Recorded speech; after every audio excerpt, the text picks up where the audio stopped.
Hello हजुर नमस्कार सम्पूर्णलाई जेएमएमआर स्टुडियो एन्ड इन्स्टिच्युटको को-फाउन्डर मिस्टर श्याम जिएम तथा सिइओ मिस्टर यशराज जिएमको एकमुष्ट न्यानो अभिवादन टक्राउन चाहन्छौँ। 44औं मगर दिवसको अवसरमा तथा भालुवाङमा व्यवसायको 25औं स्वर्णीय वर्षको अपार सफलता पश्चात स्वर्गीय पूजनीय श्री टङ्कबहादुर जिएमज्यूको पदचाप तथा भिजनलाई ओइलाउँदै भालुवाङ दाङको इतिहासमा पहिलो पटक रहेको यो कम्बाइन्ड स्टुडियो एन्ड इन्स्टिच्युट 2083 को सुवर्ण अवसर पारेर सञ्चालन तथा स्थापना भएको छ। अघिल्लो भिडियोमा सेवाहरूको बारेमा भने तापनि एकचोटि पुनः सेवाको बारेमा अवगत गराउन चाहन्छौँ। हाम्रा मुख्य सेवाहरू पहिलो नम्बरमा कम्प्युटरका कोर्सहरू, दोस्रो नम्बरमा प्रिमियम फोटो फ्रेमहरू, तेस्रो नम्बरमा प्लाटिनम क्वालिटीका गिफ्ट आइटमहरू तथा चौथो नम्बरमा बालबालिकाको मागलाई मध्यनजर गरी स्टेसनरीका आइटम्सहरू पनि उपलब्ध गराउने भएका छौँ। पहिलो नम्बरको जुन कम्प्युटरको विभिन्न कोर्सहरूको ब्रिफ चाहिँ तपाईँलाई सर्टली रूपमा दिन चाहन्छु। लेभल वाइज थ्योरिटिकल तथा प्र्याक्टिकल रूपमा पठन पाठन तथा तालिम दिन्छ। कम्प्युटरका कोर्सहरू basic course level 1, basic course level 2, basic course level 3 र बेसिक कोर्स एक्सपर्ट लेभल गरी 4वटा बेसिकका लेभललाई तालिम दिने अवधि प्रत्येक लेभलको 1 महिना हुनेछ र सबै लेभललाई कम्प्लिट गर्न 4 महिना लाग्नेछ। त्यसैगरी ग्राफिक कोर्स लेभल 1 देखि लेभल 2 को समयावधि 1.5 महिना र 2 महिना हुनेछ। सम्पूर्ण बेसिक लेभल तथा ग्राफिकका लेभलको तालिम लिन 7.5 महिनाको अवधि लाग्नेछ भने हाम्रो दोस्रो नम्बरमा प्रिमियम क्वालिटीका फोटो फ्रेमहरू मा साइज अनुसार डिजाइन अनुसार विभिन्न फोटो फ्रेमहरू जस्तै 8x12 size, A4 size normal, 5x7 inch normal, 4x6 size normal तथा फ्यान्सी फ्रेमहरूदेखि 4-in-1 combo frame, 9-in-1 combo frame पनि मुख्य हाम्रो आकर्षक फ्रेमहरू सुपथ मूल्यमा उपलब्ध रहेको छ। र तेस्रो नम्बरमा गिफ्ट आइटमहरूमा हामीसित कपल गिफ्ट्सहरू, बुद्ध स्ट्याचुहरू, गड स्ट्याचुहरू, गिफ्टका र्यापिङहरू यथावत अरू आइटमहरू पनि उपलब्ध छन्। र त्यसैगरी चौथो नम्बरमा चाहिँ रहेको छ हाम्रो स्टेसनरीका आइटम्सहरूमा 100+ आइटम्सहरू हामी कहाँ स्टेसनरीका आइटमहरू पाउन सक्नुहुनेछ। जस्तै फर इक्जाम्पलको लागि चाहिँ क्याल्कुलेटरदेखि लिएर ज्योमेट्री बक्सदेखि लिएर पेनका भेराइटिजहरू, पेन्सिलका भेराइटिजहरू, stick file, record file, diary, ID card holder, Nepal flag clip, stitch machine, colour भेराइटिजका स्केल, इरेजर, सार्पनर, विभिन्न भेराइटिज हैन। त्यसरी नै glue stick, Fevicol, tape, steel hook, whistle अरू थुप्रै आइटम्सहरू सुपथ मूल्यमा उपलब्ध गराइन्छ। यहाँ यसरी अब लाभेको पुरै चारेर हामीले चाहिँ थुप्रै एरियामा चाहिँ पोस्टर टाँस्ने एरियाहरूमा चाहिँ र हाम्रो चाहिँ के रकमहरू उठाउनु पर्ने थियो र रकम उठाउनुको साथसाथै हामीले पोस्टर एडभर्टाइजमेन्टको पनि कार्यभारलाई चाहिँ सम्हालेका छौँ। यो चाहिँ पुरै एरिया पल्टी डाँडाको एरिया हो हैन।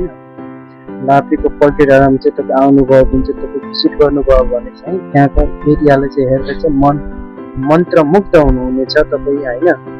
अब हामी चाहिँ अब प्रस्थान हुने क्रममा छ यो पल्टी डाँडाबाट।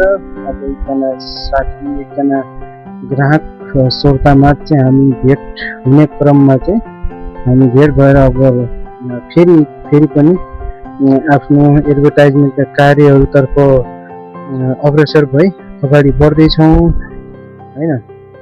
यसरी चाहिँ अलिकति फरवर्ड गरिएको छ भिडियो अब धेरै लामो भएको कारणले गर्दाखेरि हैन। अब त्यसको लागि चाहिँ अब यहाँ एकजना दाजु पनि हुनुहुन्छ बरफवाला दाजु, उहाँसित हामी चाहिँ खास थोरै इन्टरभ्यू चाहिँ लिनेछौँ भिडियोको अन्तमा।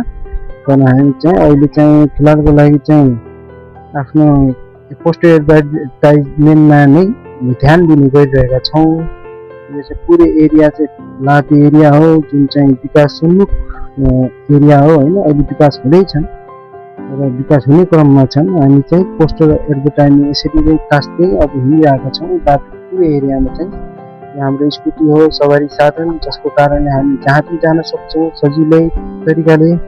मेरो भाइ चाहिँ को-फाउन्डर मिस्टर श्याम जिएमले चाहिँ पानी पिएर अब हामी फेरि लाग्यो त आफ्नो गन्तव्यतर्फ र गन्तव्यमा पुगिसकेपछि धेरै एरियाहरूमा हामी पोस्टर टाँस्दै अब स्कुलमा पनि यो बोर्डिङ स्कुलमा पनि हामी पोस्टर टाँसेका छौँ हैन।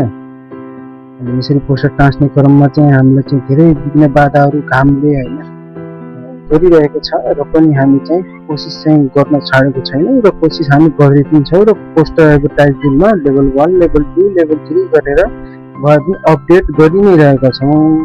यो गर्नुको मुख्य कारण चाहिँ के हो भनेपछि हाम्रो पुराना ग्राहकहरू जो जतिले हामीलाई चिन्छन् राम्रोसित भोलिबाट उनीहरू चाहिँ हामी कहाँ नै आउँ भन्ने चाहिँ एउटा सन्देश यो पोस्टर मार्फत चाहिँ हामीले दिएका छौँ र भाइ बहिनीहरू पनि यहाँका लोकल भाइ बहिनीहरू लोकल बासिन्दाहरू चाहिँ हामी कहाँ चाहिँ यसो हेर्दै भन्दै थिए र उनीहरूलाई चाहिँ पोस्टर बाबुहरू पढो भनेर चाहिँ हामीले भन्यौँ र हामी अगाडि बढ्दैछौँ। यो झोलुङ्गे पुल एरियानिर चाहिँ हामी आइपुग्दैछौँ र केही समयपछि हामी झोलुङ्गे पुल एरिया पनि कट्नेछौँ।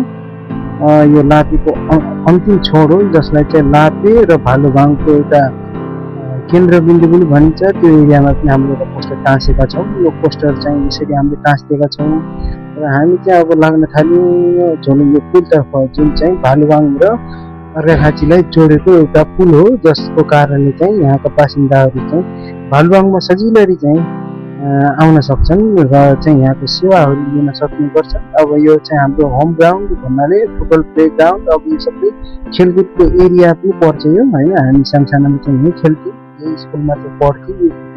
यो स्कुलमा पनि हामी अब पोस्टर टाँसिरहेका छौँ। कुनै ठाउँमा पोस्टर अब बाँकी छन् त्यो ठाउँमा चाहिँ हामीले पोस्टर टाँस्ने क्रममा छौँ र यसमा चाहिँ साथ दिनुभएको छ हाम्रो को फाउन्डर मिस्टर श्याम जिएमले र म चाहिँ मिस्टर यशराज जिएम जुन सिइओ अफ जिएमएम बार स्टुडियो एन्ड इन्स्टिट्युटको ब्यौरा चाहिँ तपाईँलाई जानकारी गराउँदैछु है त।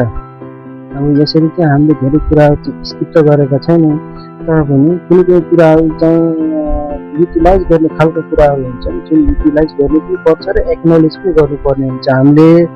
र एक्नोलेज गर्ने क्रममा चाहिँ हामी चाहिँ धेरै कुराहरूलाई चाहिँ समेट्ने क्रममा चाहिँ समेटिँदै गइरहेका छन् र हामी अब त्यस चिजलाई चाहिँ डेभलपिङ अब आफ्नो क्षेत्रमा चाहिँ गर्ने प्रयासमा छौँ। यो चाहिँ एरिया चाहिँ ठ्याक्कै एन्ट्री गेट पर्यो हाम्रो नेपाल राष्ट्रिय माध्यमिक विद्यालयको र नेपाल राष्ट्रिय माध्यमिक विद्यालयको एन्ट्री गेटमा चाहिँ हाम्रो चाहिँ यो यसरी पोस्टर चाहिँ टाँस्ने पनि कार्यक्रम भएको छ है नि त। अब यसरी चाहिँ हामी केही बेलामा चाहिँ हामीले चाहिँ अलिकति अनकट भिडियो राखेका छौँ त्यो चाहिँ तपाईँले हेर्न सक्नुहुन्छ। लाभेको अनकट भिडियो चाहिँ यो रहेको छ। हामी चाहिँ एकछिन विश्रामको लागि एकजना घरमा एकजना हाम्रै सेवाग्राहीको घरमा चाहिँ बसेका थियौँ र उहाँ चाहिँ एकजना चाहिँ बरफ बेच्नेवाला दाइ जुन लापेमा बसोबास गर्नुहुन्छ उहाँदेखि यहाँ भालुवाङसम्म आएर चाहिँ फेरि 10 किलोमिटर आउनुहुन्छ र जानुहुन्छ। 20 किलोमिटर हिँड्ने उनको डेलीको रुटिन छ र 20 किलोमिटर व्यापारको लागि हिँड्ने उनको रुटिन छ होइन। यसरी नै उनको दिनचर्या बित्दैछ र चाहिँ हामीले चाहिँ उहाँलाई चाहिँ भिडियोमा समावेश गर्नुको मुख्य कारण यही हो कि लापेमा जसरी उहाँले चाहिँ मेहनत गर्नुभएको छ यो बरफ बेच्ने जुन कार्यक्रम चाहिँ उहाँको छ एभ्री दैनिकी होइन। उहाँको चाहिँ बरफ चाहिँ किनिदिनु पर्यो। उहाँको आइसक्रिमका अब यो चाहिँ भित्रको भाग हुन् जसमा स्टफ हुन् जुन स्टफ चाहिँ आइसक्रिममा भर्ने गर्नुहुन्छ उहाँले चाहिँ 20 किलोमिटर डेलीको अब उहाँले चाहिँ ल्याएर हिँड्ने र बेच्ने गर्नुहुन्छ। हाम्रो चाहिँ चिनेकै दाजु हुनुहुन्छ उहाँको मेहनतलाई देखेर चाहिँ हामी चाहिँ सम्मान गर्न चाहन्छौँ। र यसरी नै अब ब्लगिङ भिडियोहरू रोचक भिडियोहरू तपाईँ मेरो यात्राको भिडियोहरू तपाईँले हेर्न चाहनुहुन्छ भने चाहिँ हाम्रो युट्युब च्यानल सोसल ह्यान्डलहरू टिकटक फेसबुक इन्स्टाग्राम र युट्युब च्यानलमा चाहिँ लाइक सेयर सब्सक्राइब तथा कमेन्ट पनि गर्न सक्नुहुनेछ। आफ्नो तपाईँको मुख्य प्रतिक्रिया जुन तपाईँले गर्नुहुनेछ त्यसको कारणले गर्दा कसैको भविष्य बन्ने छ भनेपछि त्यो कुरा चाहिँ अवश्य नै तपाईँले गर्नुहुन्छ भन्ने आशा राखेको छु मैले होइन। अनि हाम्रो जिएमएम बार studio and institute opening hours चाहिँ बिहानको 6 बजीदेखि साँझको 8 बजीसम्म रहनेछ र तपाईँ हरेक समय चाहिँ आउन सक्नुहुनेछ हामीलाई चाहिँ सेवाको मौका दिन सक्नुहुनेछ। र यसरी नै हामी चाहिँ अब तपाईँ माझबाट बिदा हुन्छौँ। हवस् त नमस्कार। म चाहिँ जिएमएम बार स्टुडियो एन्ड इन्स्टिट्युटको सिइओ मिस्टर यशराज जिएम तपाईँलाई न्यानो अभिवादनका साथ बिदा हुन चाहन्छु। धन्यवाद। तपाईँको दिन शुभ रहोस्।